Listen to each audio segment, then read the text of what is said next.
इस वीडियो को लाइक करें, हमारे चैनल को सब्सक्राइब कर बेल आइकन जरूर प्रेस करें। हेलो दोस्तों, आप सभी का हमारे चैनल स्टडी रूप एजुकेशन में स्वागत है। आज के इस वीडियो में हम क्षेत्रफल पर आधारित प्रश्नों को देखेंगे। तो चलिए स्टार्ट करते हैं। सबसे पहले हम क्षेत्रफल पर आधारित जो भी बेसिक फार्मूले हैं उन सभी को चर्चा कर लेते हैं कि कौन कौन से टाइप के शेप होते हैं और उनका क्षेत्रफल आप किस प्रकार किस फार्मूले को यूज़ करके बनाओगे। तो चलिए सबसे पहला हम देखते हैं। पहली आकृति है आपका आयत। आयत का जो सबसे लंबी होती है उसे लंबाई कहते हैं और जो दूसरी भुजा होगी उसे चौड़ाई कहते हैं 20 से। तो इसका अगर आप क्षेत्रफल निकालोगे तो इसका क्षेत्रफल होता है आपका लंबाई गुणा चौड़ाई। अगर इसका आप परिमाप निकालोगे, अगर ये L है और ये B है तो इसका जो बाहरी हिस्सा होगा उसी को आपको निकालना है। तो यहाँ पर पहुँच गए तो ये आपका L हो गया, यहाँ से यहाँ पहुँच गए तो प्लस B हो गया, यहाँ से यहाँ पहुँच गए तो प्लस L हो गया और यहाँ से यहाँ पहुँच गए तो प्लस B हो गया। आप इसे जोड़ देंगे तो 2L प्लस 2B हो जाएगा। फिर इसे 2 को कॉमन ले लेंगे तो L प्लस B। तो आपका डायरेक्ट फार्मूला आपको याद रखना है। तो आपको इस तरह इस फार्मूले को यूज करना है 2L प्लस B, जहाँ L आपका लंबाई है और B आपका चौड़ाई है। तो ये हुआ आपका आयत के बारे में। इसके बाद हम अगला देखते हैं वर्ग। वर्ग का भी आपका समान होता है। वर्ग में एक अंतर होता है कि इसकी जो भुजा की संख्या होती है, भुजा की लंबाई वो बराबर होती है। चारों भुजा अगर बराबर हो तो इसे कहा जाता है आपका वर्ग। तो वर्ग का अगर आप क्षेत्रफल देखोगे, क्षेत्रफल एरिया, तो इसमें भी आपका सेम होता है लंबाई गुणा चौड़ाई। तो इसका लंबाई का मान है a और चौड़ाई का भी मान है a। तो ये हो जाएगा आपका a स्क्वायर। तो जब भी आपको वर्ग का क्षेत्रफल बोले तो वो होता है आपका a स्क्वायर, मतलब a को आपको 2 बार गुणा करना है। इसका अगर आप परिमाप निकालोगे तो परिमाप क्या होगा, यहाँ से यहाँ जाओगे तो a, यहाँ से यहाँ फिर से a, फिर से इस प्रकार ये हो जाएगा आपका 4a। तो ये आपका बन गया परिमाप। अगला हम देखते हैं वृत्त के बारे में। उसके बाद हम त्रिभुज और जितने भी आपके आकृति होते हैं, समचतुर्भुज, समलंब चतुर्भुज, उन सभी के बारे में विस्तार से देखते हैं। चलिए अगली आकृति है आपकी वृत्त। वृत्त का ये वाला जो हिस्सा होता है उसे त्रिज्या कहते हैं। अगर आप पूरा को लोगे तो वृत्त का व्यास कहते हैं। व्यास को d से रिप्रेजेंट किया जाता है जो कि 2r के बराबर होता है। यहीं अगर आपको व्यास दिया है और त्रिज्या दी है तो d को आप 2 को नीचे लाकर r का मान ज्ञात कर सकते हो। तो ये हुआ आपका वृत्त का त्रिज्या ज्ञात करने का फार्मूला। देखिए इसका जो क्षेत्रफल होगा, क्षेत्रफल मतलब होता है अंदर का हिस्सा, तो क्षेत्रफल इसका होता है पाई r स्क्वायर। अगर आप इसी को d के फॉर्म में लिखोगे तो कैसे लिखोगे, देखो r का मान क्या होता है d/2 का स्क्वायर। तो यहाँ पर लिख दोगे आप pi into D square upon 4। तो इसका अगर फार्मूला आप d के रूप में लिखोगे तो ये हो जाएगा आपका पाई स्क्वायर अपॉन 4। आपका जनरली ये यूज होता है। अगर आपको डायमीटर व्यास भी दिया है तो आप डायमीटर को 2 से भाग कर दोगे तो आपको मिल जाएगा त्रिज्या। अगला हम देखते हैं कि इसकी परिधि क्या होती है। परिधि मतलब होता है इसका जो बाहरी हिस्सा है। आयत के स्थिति में इसे परिमाप कहा जाता है, जबकि इसमें परिधि कहा जाता है। परिधि मतलब ये होता है इसके चारों ओर का जो लंबाई है उसे। तो इसका आपका फार्मूला होता है 2 पाई इंटू r। याद रखिएगा इसका जो परिधि होता है वो होता है 2 पाई r।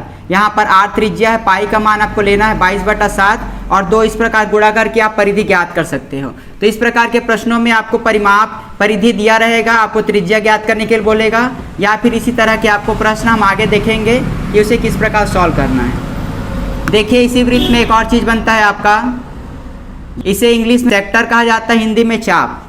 अगर आपको AB की लंबाई याद करनी है, ये आपका 0 होता है, ये कोई थीटा कोण है, इसका पूरा आपका 360 होता है। तो इसके फार्मूला को आपको डायरेक्ट याद रख लेना है कि AB की अगर लंबाई बोले, ये जो AB की लंबाई बोले तो आपको क्या लिखना है 2 पाई r इंटू थीटा अपॉन 360। ये आपका होगा अगर केवल AB की लंबाई बोले तो। वहीं अगर जो क्षेत्र है AOB जो क्षेत्र है उसका क्षेत्रफल अगर आपको बोले तो इसे क्या लिखना है पाई r square into theta upon 360। याद रखिए थीटा अपॉन 360 बस आपका अलग है, बाकी अगर आप इसमें 2 पाई r जोड़ दोगे तो आपका परिधि निकल जाएगा, मतलब इसकी लंबाई, और अगर पाई r स्क्वायर जोड़ दोगे तो आपका क्षेत्रफल मिल जाएगा। तो ये हुआ चाप के बारे में। इसके बाद अगला हम देखते हैं त्रिभुज के बारे में। त्रिभुज आपके कई तरह के होते हैं, जैसे मैं आपको बताता हूँ। देखिए ये आपका 90 डिग्री बन रहा है तो इसे बोलेंगे आपका समकोण त्रिभुज। समकोण त्रिभुज का अगर आप सूत्र देखोगे क्षेत्रफल तो इसका होता है 1/2 आधार गुणा ऊंचाई। यहाँ पर जो आधार है वो है, ये है आपका आधार और ये आपका होता है ऊंचाई। तो इसका मान आपको दिया रहेगा कि किसी त्रिभुज की क्षेत्रफल ज्ञात कीजिए यदि उसका आधार आपका 6 सेंटीमीटर और उसकी ऊंचाई मान लो 8 सेंटीमीटर है, तो उसका क्षेत्रफल निकालने के लिए आप डायरेक्ट यहाँ पर वैल्यू रखोगे। 1/2 आधार है आपका 6 और ऊंचाई है आपका 8, इसे कटा दोगे, ये हो गया 4, आपका आ गया क्षेत्रफल 24। तो इस प्रकार आप पहला होता है आपका समकोण त्रिभुज, तो इसका आप फार्मूला यूज कर सकते हो। अगला होता है आपका, देखिए अगर इसके तीनों भुजाएं आपका अलग अलग हो, मान लीजिए इसकी लंबाई ए है, इसकी लंबाई बी है, इसकी लंबाई सी है, तो इसे आप कैसे सॉल्व करोगे? इसके लिए आपको अगर भुजा की लंबाई अलग अलग हो तो आपके लिए इसको एस ज्ञात करना पड़ेगा। एस होता है a + b/c/2। अब ये ज्ञात करने के लिए आपको क्षेत्रफल का फार्मूला भी याद रखना पड़ेगा। फार्मूला होता है s - a, s - b, s - c। तो ये सूत्र को आपको फार्मूला यूज करना है अगर इसके तीनों भुजाओं की लंबाई आपका अलग अलग हो। अगला होता है आपका समबाहु त्रिभुज। देखिए समबाहु मतलब सारी भुजाएं इसकी समान रहेगी। तो इसका अगर आपको परिधि बोलेगा तो परिधि आप इन तीनों को जोड़कर निकाल सकते हो, ठीक है। तो इसका अगर आप परिधि बोले मतलब परिमाप बोले तो परिमाप आपका होगा 3a। वहीं अगर इसका क्षेत्रफल बोले समबाहु त्रिभुज का तो इसका आपका सूत्र होगा √3/4 इंटू भुजा का वर्ग, ठीक है। यहाँ पर भुजा का आपका कुछ भी मान दिया रहेगा, 5 सेंटीमीटर मान लीजिए, या फिर इसे दिया रहेगा आपका 16 सेंटीमीटर भुजा दिया है आपका। तो इसको कैसे ज्ञात करेंगे? √3 इंटू 4, ये आपका हो गया 16 का वर्ग है तो 16 को 2 बार लिख देंगे, इसे कटा देंगे तो ये हो गया आपका, फिर ये हो गया 16 चौक 64 √3, इसका आपका क्षेत्रफल हो गया। आपका हुआ समबाहु त्रिभुज, समकोण त्रिभुज और विषमबाहु त्रिभुज। तो इसी तरह के प्रश्न आपके परीक्षा में पूछे जाते हैं। एक और प्रश्न होता है आपका अंतःवृत्त और बाह्यवृत्त। समबाहु त्रिभुज के ये है आपका अंतःवृत्त और ये है आपका बाह्यवृत्त, ठीक है। बाह्यवृत्त मतलब बाहर बन रहा है, अंतःवृत्त मतलब अंदर बन रहा है। तो इसमें आपको r का मान ज्ञात करना है कि इसका r का मान क्या होगा। तो देखिए इसके लिए आपका सूत्र होता है, इसका आपका होगा a/2 √3, ये आपका त्रिज्या का मान है, ठीक है, r का मान, और इसमें r का मान होगा आपका a/√3। इन दोनों को याद रखिएगा। अगर अंतःवृत्त बोले तो त्रिज्या का मान ये होगा, ये जो a है वो भुजा है आपका, यहाँ पर a जो है भुजा है, इस फार्मूला को यूज करोगे r का मान आपको पता चल जाएगा। √3 को आप वैल्यू अगर लिखना चाहो तो 1.732 आपका आप लिख सकते हो, या फिर इसे परिमेयकरण कर आप ज्ञात कर सकते हो। अगला शेप देखते हैं। अगला है आपका समलंब चतुर्भुज। देखिए समलंब चतुर्भुज क्या होता है?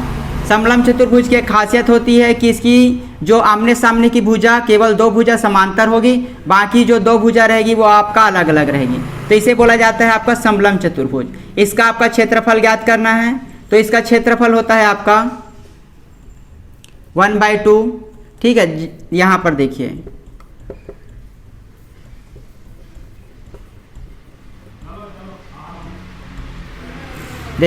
यहाँ पर अगर सम शब्द आपको दिखेगा तो आपको 1/2 सबसे पहले लेना है, शॉर्ट के लिए बता रहा हूँ। उसके बाद आपको क्या लिखना है, इसको दोनों भुजाओं आमने सामने की जो भुजा है उसका योग, भुजा का योग, फिर गुणा रहेगा ये जो लंब है वो, ठीक है, या फिर इसके बीच की दूरी, दोनों के बीच की दूरी, यहाँ पर आप लिख सकते हो बीच की दूरी। आपके प्रश्न में ये सारी चीज़ें स्पष्ट रूप से दी रहेगी कि समलंब चतुर्भुज का क्षेत्रफल ज्ञात कीजिए यदि उसकी एक भुजा 5 सेंटीमीटर और दूसरी भुजा 7 सेंटीमीटर है और उनके बीच की दूरी आपका 4 सेंटीमीटर है। तो आप इस फार्मूले में रखकर उसका सॉल्यूशन निकाल सकते हो। तो समलंब चतुर्भुज का याद रखिएगा, सम शब्द लिखा है मतलब 1/2 लिखना है। इसकी खासियत अगर आपको याद रहेगी कि दोनों भुजा बराबर होती है, समांतर होती है, तो दोनों भुजाओं का योग लिखेंगे, फिर गुणा करेंगे इसके बीच की दूरी, ये आपका लंब बनेगा, इस कारण इसे समलंब कहा जाता है। अगला हम देखते हैं समचतुर्भुज। तो समचतुर्भुज का आपका क्षेत्रफल, सबसे पहले हम शेप देख लेते हैं कि उसकी आकृति आपकी किस प्रकार होती है। समचतुर्भुज की आकृति आपकी कुछ इस प्रकार होती है। देखिए इसकी अगर हम विशेषताओं की बात करें तो इसकी विशेषता होती है कि ये वास्तव में एक प्रकार का वर्ग ही है, मतलब इसकी चारों भुजाएं आपकी बराबर होती है, लेकिन इसमें एक अंतर होता है कि अगर इसके सभी भुजाओं का जो कोण है उसे अगर आप 90 कर दोगे तो ये आपका वर्ग बन जाएगा, और वर्ग को अगर आप उसके जो एंगल है उससे बदल दोगे तो आपका समलंब चतुर्भुज बन जाएगा। तो समलंब चतुर्भुज का अगर आप क्षेत्रफल ज्ञात करना चाहो तो समलंब चतुर्भुज का आपका क्षेत्रफल होता है। इसकी और खासियत होती है कि इसके जो विकर्ण होते हैं वे एक दूसरे को इस तरह काटते हैं। तो इसका क्षेत्रफल अगर आप ज्ञात करना चाहो तो यहाँ पर सम शब्द लिखा है, तो सबसे पहले 1/2 लिख लेना है, उसके बाद इसके विकर्णों का गुणनफल लिखना है, विकर्णों का गुणनफल या गुणनखंड। ठीक है, तो ये आपका हो गया समलंब चतुर्भुज का क्षेत्रफल। इसके बाद अगला हम देखते हैं समांतर चतुर्भुज। देखिए समांतर चतुर्भुज की आपकी आकृति किस प्रकार रहती है। ये है आपका समांतर चतुर्भुज। ये आपका वास्तव में आयत होता है, लेकिन इसका जो कोण है वो आपका बदल जाता है। ये देखिए, ये 90 था, ये आपका परिवर्तित हो गया, तो ये आपका बन गया समांतर चतुर्भुज। समांतर चतुर्भुज में ये फार्मूला बहुत ही आसान होता है आपका। इसका होता है आधार गुणा ऊंचाई। ठीक है, इसका क्षेत्रफल का फार्मूला होगा आपका आधार गुणा ऊंचाई। तो ये सब आपके डाटा क्वेश्चन में दिए रहेंगे, उसको आपको देखकर सॉल्व करना है। चलिए अगला देखते हैं। अगर वृत्त में आपको अर्धवृत्त बोले, देखिए ये आपका वृत्त है, इसकी त्रिज्या r है, इसका क्षेत्रफल होता है पाई r स्क्वायर। इसी को अगर आप अर्धवृत्त बोले तो अर्धवृत्त की स्थिति पे जो r का मान है, ठीक है, देखिए इसी क्षेत्रफल को आपको आधा कर देना है तो आपका मिल जाएगा अर्धवृत्त। 1/4 बोले तो इसी को आपको 1/4 कर देना है। अगर 1/4 हिस्सा बोले तो आपको इसी को 4 से भाग कर दोगे तो 1/4 का आपका मिल जाएगा। वहीं वर्ग का विकर्ण की बात करते हैं। अगर वर्ग का विकर्ण का मान दिया है आपको तो इसका अगर आप क्षेत्रफल निकालोगे तो 1 गुणा 1/2 गुणा विकर्ण का वर्ग, इससे आप क्षेत्रफल निकाल सकते हो अगर आपका विकर्ण का मान दिया है। तो ये सारे फार्मूले हैं, इन सभी को आपको याद रखना है। चलिए इस पर आधारित प्रश्नों को देख लेते हैं। ये पहला प्रश्न बहुत ही आसान है आपका। एक आयत की एक भुजा 16 सेंटीमीटर लंबी है, यदि उसके विकर्ण की लंबाई 20 सेंटीमीटर हो तो आयत का क्षेत्रफल ज्ञात कीजिए। देखिए एक आयत दी गई है आपका, इसके भुजा की लंबाई है 16 सेंटीमीटर और इसके विकर्ण की लंबाई है आपका 20 सेंटीमीटर। आपको इसका क्षेत्रफल ज्ञात करना है। तो क्षेत्रफल बराबर होता है लंबाई गुणा चौड़ाई। यहाँ पर आपको लंबाई दिया है और विकर्ण दिया है, तो पाइथागोरस का प्रमेय आप यूज कर सकते हो। ये आपका 16 है, तो देखिए पाइथागोरस का प्रमेय क्या होता है, उसी से आपको इसको ज्ञात करना है। ये आपका 16 है, ये आपका 20 है, तो पाइथागोरस का प्रमेय होता है आपका कर्ण का वर्ग बराबर लंब का वर्ग प्लस आधार का वर्ग। कर्ण का वर्ग आपका 20 का दिया है, ये आपका कर्ण होता है, जो 90 डिग्री उसके सामने वाला हमेशा कर्ण होता है। तो कर्ण का वर्ग, ये आपका लंब आपको ज्ञात करना है, प्लस ये आपका हो गया 16 का वर्ग। इसे आप ज्ञात करोगे तो आपको लंब का मान मिल जाएगा। लंब का वर्ग बराबर ये हो जाएगा आपका 400, और इसे जब आप वर्ग करोगे तो आपका हो जाएगा 256। ठीक है, 16 का वर्ग 256 होता है। इसे जब आप हटाओगे तो आपको मिलेगा 144। ये हो गया आपका लंब का वर्ग, तो लंब आपको मिल जाएगा, इसे रूट कर दोगे तो लंब बराबर हो जाएगा √144, और फिर √144 आपका 12 का वर्ग होता है, तो ये आपका 12 मिल गया। ये आपका 12, ये 16 है। क्षेत्रफल ज्ञात करना है, इसमें लिख दो लंबाई गुणा चौड़ाई, मतलब 12 गुणा 16 आपका आंसर मिल जाएगा। तो ये आपका पाइथागोरस प्रमेय इसमें यूज करके आपको ज्ञात करना है। जब भी इस तरह की स्थिति उत्पन्न हो तो आपको, जैसे अगर आप दूरी वाला प्रश्न देखोगे तो वहाँ पर भी आपको कोई व्यक्ति है जो उत्तर की ओर जाता है, फिर दाएं मुड़ता है, फिर बाएं मुड़ता है, फिर इस तरह जाकर वो यहाँ पहुँच जाता है। उसको आपको बताना है उसके प्रारंभिक बिंदु से कितनी दूरी पर है। तो यहाँ पर भी आपको इस तरह विकर्ण ज्ञात करना होता है। तो ये दूरी आपको पता है, ठीक है, इसको और इसको जोड़ देंगे, और फिर ये वाला दूरी आपको पता है। तो इस तरह आप यहाँ पर भी पाइथागोरस प्रमेय यूज कर सकते हो। तो जहाँ पर भी विकर्ण ज्ञात करना हो आपको पाइथागोरस प्रमेय यूज करना है। पाइथागोरस प्रमेय होता है कर्ण का वर्ग बराबर लंब का वर्ग प्लस आधार का वर्ग। चलिए अगला क्वेश्चन देखते हैं। अगला क्वेश्चन है, एक आयताकार पार्क 110 मीटर लंबा और 65 मीटर चौड़ा है। उसके अंदर चारों ओर 2.5 मीटर चौड़ा रास्ता है। इस रास्ते पर 6 रुपये प्रति वर्ग मीटर की दर से रोड़ी बिछाने का खर्च ज्ञात कीजिए। देखिए एक आयताकार पार्क है जिसकी लंबाई आपका दी गई है 110 और इसकी चौड़ाई है आपका 65। इसके अंदर बोला है, ठीक है। इसके अंदर चारों ओर 2.5 मीटर चौड़ा, ये देखिए ये आपका जो चौड़ाई है वो 2.5 है, आपका चौड़ा रास्ता है और इस रास्ते में प्रति वर्ग 6 रुपए की दर से आपको यहाँ पे मतलब गीटी बिछाना है, ठीक है। तो आपको बताना है कि कितना मूल्य आएगा। तो सबसे पहले इसमें 2 प्रश्न बनते हैं। पहला आपका इसका जो क्षेत्रफल है वो भी ज्ञात कर लेते हैं, उसके बाद हम इस पैसे को ज्ञात करेंगे। तो देखिए इसका क्षेत्रफल कैसे ज्ञात करेंगे। सबसे पहले बाहर वाला जो आयत है उसका क्षेत्रफल ज्ञात कीजिए और उसके अंदर वाला क्षेत्रफल है उसे ज्ञात कीजिए। उसके बाद जो बीच का रास्ता है वो आपको मिल जाएगा अगर आप घटा दोगे तो। बाहर का देखिए क्या है 110 गुणा 65, तो इससे आपका बाहर का क्षेत्रफल मिल गया, मतलब टोटल क्षेत्रफल मिल गया। अब ये अंदर वाला जो क्षेत्रफल है उसे आप ज्ञात कर जब इसे घटा दोगे तो आपको ये रास्ता जो बचेगा वो आपको मिल जाएगा, ठीक है। तो अंदर का क्षेत्रफल देखो कैसे ज्ञात करेंगे। इधर आपका 2.5 है और इधर 2.5 है, 2.5 और 2.5 मिलकर बन गए आपका 5। यहाँ पर आपका 2.5 है और 2.5 मिलकर बन गए 5। तो इसकी जो चौड़ाई है उसमें आपका 5 कम हो रहा है, तो चौड़ाई 65 है तो 5 कम कर देंगे तो ये हो जाएगा 60। इसकी लंबाई में भी आपका 5 कम हो रहा है, तो इसे जब आप लिखोगे तो ये हो जाएगा आपका 105। तो इसे गुणा करोगे तो आपको अंदर का मिल जाएगा, ये इससे आपका पूरा मिला है। अब जब इससे घटा लोगे तो आपको ये जो रास्ता है उसका क्षेत्रफल मिल जाएगा। चलिए देखते हैं इसे सॉल्व करके। आपको इसको गुणा करना है 110 गुणा 65, तो ये हो गया आपका 55, 0 6 6 0 5 11 1 7, तो ये हो गया आपका इतना। इसे गुणा करोगे तो ये आपका 0 हो जाएगा, 5 6 का 30 और 6, ये आपका 6300 आया। इसे घटा दोगे तो आपको मिल जाएगा 850 वर्ग मीटर या फिर सेंटीमीटर, ठीक है। सेंटीमीटर में आपका अगर क्वेश्चन दिया है तो आपका सेंटीमीटर होगा। तो ये आपका आ गया कि इस रास्ते का क्षेत्रफल कितना है। अब पैसा दिया है, ये आपका एक क्वेश्चन बन सकता है कि क्षेत्रफल ज्ञात कीजिए, तो आप इस प्रकार ज्ञात कर सकते हो। यही आपको पैसा बोला है प्रति वर्ग सेंटीमीटर का या फिर प्रति वर्ग मीटर का, ठीक है। तो आपको 6 से गुणा कर देना है, तो 6 पंचे हो गया 30, 6 8 48 और ये 51, मतलब टोटल आपका खर्चा आएगा 5100। तो इस प्रकार आप ऐसे प्रश्नों को सॉल्व कर सकते हैं। चलिए इसी पर आधारित अगले प्रश्न देखते हैं। प्रश्न है एक वर्ग का क्षेत्रफल ज्ञात कीजिए यदि उसका विकर्ण का लंबाई 4.8 है।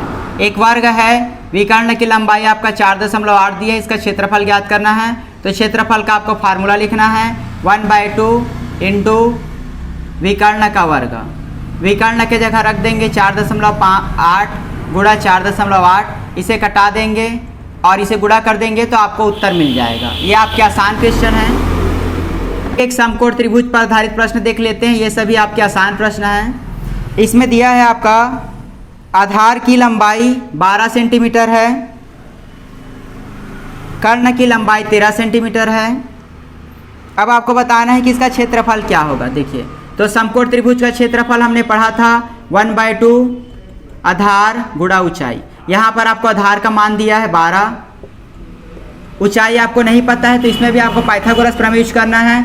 कर्ण का वर्ग लिख दीजिए, कर्ण का वर्ग बराबर आधार का वर्ग प्लस लंब का वर्ग, जिसे हमें ज्ञात करना है। लंब आपका यहाँ पर ऊंचाई है, तो इसे आप जब कर दोगे तो ये 169 हो जाएगा। 144 प्लस h स्क्वायर, इसे आप इधर कर दोगे तो ये आपका हो जाएगा 25 बराबर h स्क्वायर।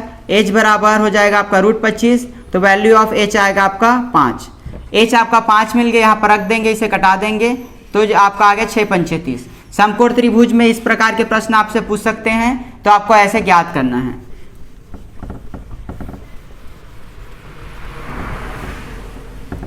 इस चैनल के माध्यम से हम आगामी जो शिक्षक भर्ती होने वाली है उसमें भी हम मैथ्स और जितने भी आपके सब्जेक्ट जो सिलेबस में हैं उन सभी पर आगे कंटिन्यू आपको वीडियो प्रोवाइड कराएंगे। तो अगर वीडियो अच्छी लग रही होगी तो आप हमारे चैनल को सब्सक्राइब कर लीजिए और साथ ही नोटिफिकेशन बेल भी ऑन कर दीजिए, क्योंकि आपको प्रतिदिन अलग अलग टॉपिक पे डेली आपको वीडियो प्रोवाइड कराएंगे। चलिए अगला क्वेश्चन है, आपका दिया है दो त्रिभुजों के क्षेत्रफल का अनुपात। दो त्रिभुज है, उसका क्षेत्रफल का अनुपात आपका दिया है 4:3, ठीक है। तो यहाँ पर लिख देंगे त्रिभुज पहले का क्षेत्रफल और त्रिभुज दूसरे का क्षेत्रफल का आपका अनुपात दिया है इस प्रकार। आगे बोला है आपको इसकी ऊंचाई का अनुपात 3:4। इसकी जो ऊंचाई है h1/h2, इसका अनुपात है 3:4। जो जो आपको दिया है उसी के अनुसार आपको लिखना है। अनुपात को आप इस प्रकार लिख सकते हो, बटे में आपको बताना है कि आधार की लंबाई का अनुपात क्या होगा। तो आधार को बेस बोला जाता है, B1/B2 का आपको मान ज्ञात करना है। तो ये जो दिया है इसी को आपको फार्मूला रखना है सबसे पहले। तो देखिए ये एक प्रकार का समकोण त्रिभुज है। तो समकोण त्रिभुज का आपका क्षेत्रफल होता है 1/2 आधार गुणा ऊंचाई, 1/2 आधार गुणा ऊंचाई ऐसे लिख देंगे। नीचे का लिखेंगे 1/2, ये हो गया आपका आधार गुणा ऊंचाई। H1 के लिए लिए हैं, 2 इसके लिए लिए हैं, ये हो गया आपका 4/3। अब यहाँ पर देखिए इसे आपका 1/2 से 1/2 कट जाएगा, तो आपका बच्चा B1/B2 into H1/H2 equal to 4/3। अब देखिए H1/H2 आपका ये आपका मान दिया है, तो इसको आपको लिख लेना है। यहाँ पर जब आप लिखोगे तो B1/B2 इंटू 3/4, यहाँ पर मान रख दिए इसका, बराबर आपका दिया है 4/3। तो B1/B2 बराबर आप इसे क्रॉस कर देंगे तो 4/3 और ये हो जाएगा आपका 4/3। तो ये आपका हो गया 16/9। तो B1/B2 आपका कितना आया 16/9। इसे आप क्रॉस कर दोगे तो 4 से 4 होगा, 3 से 3 होगा। तो इस प्रकार आप सॉल्व कर सकते हो, जैसा आपको क्वेश्चन बोले उसी के हिसाब से आपको अरेंज करना है। चलिए अगला क्वेश्चन देखते हैं। अगला क्वेश्चन है समांतर चतुर्भुज के आधार उसकी ऊंचाई से दुगना है। सबसे पहले समांतर चतुर्भुज बोल रहा है, तो हम समांतर चतुर्भुज बना लेते हैं।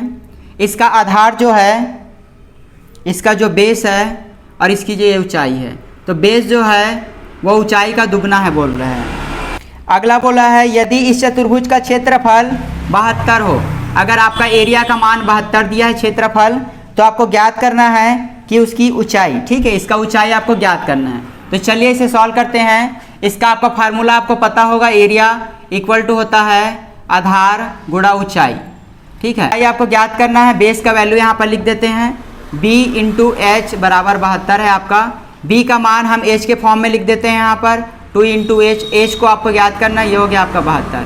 तो ये H और H मिलकर बन गया H²। 2 को आपको नीचे ले जाना है, ये हो गया। तो 2 तिया 6 होता है, 2 छक्का 12। तो H² बराबर आ गया आपका 36।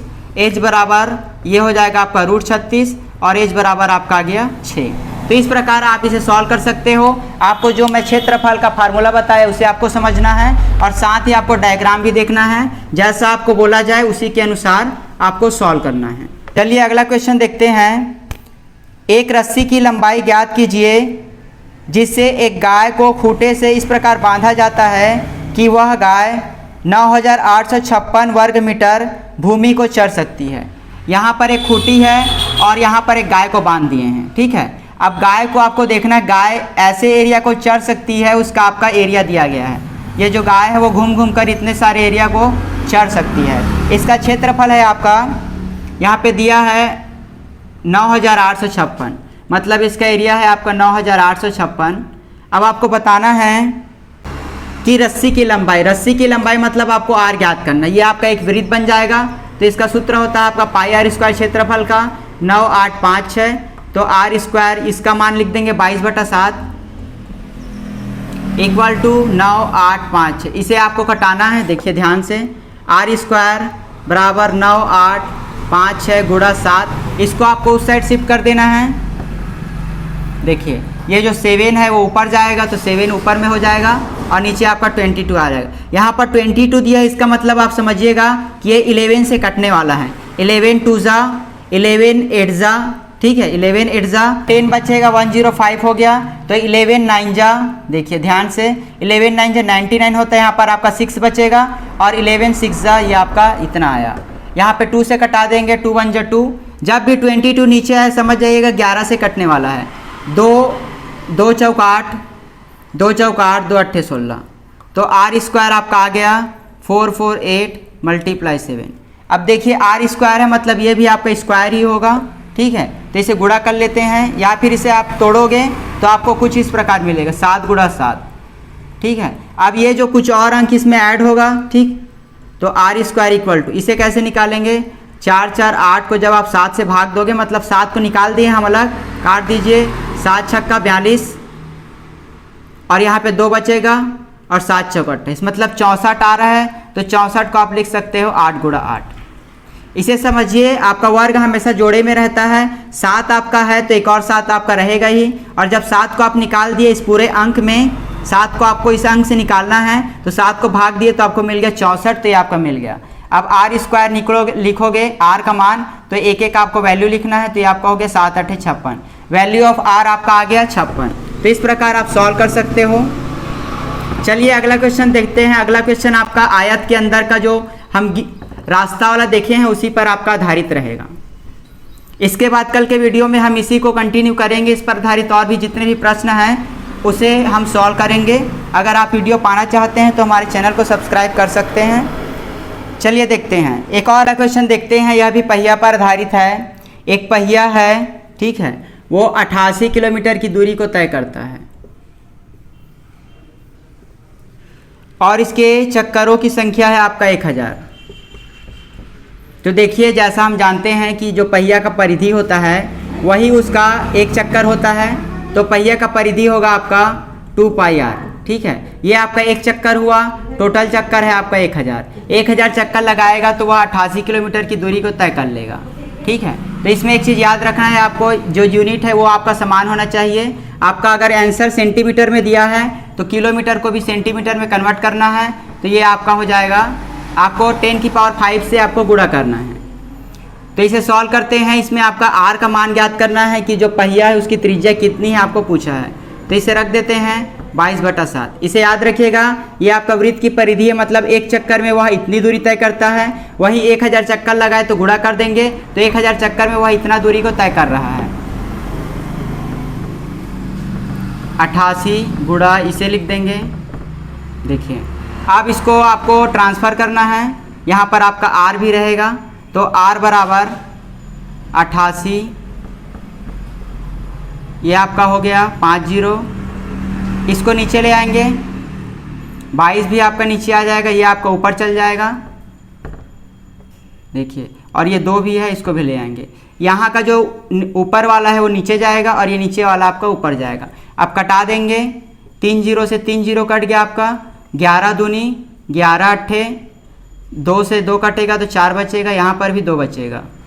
फिर ये आपका हो गया, तो इसको निकाल लेंगे, तो ये आपका हो गया 1400,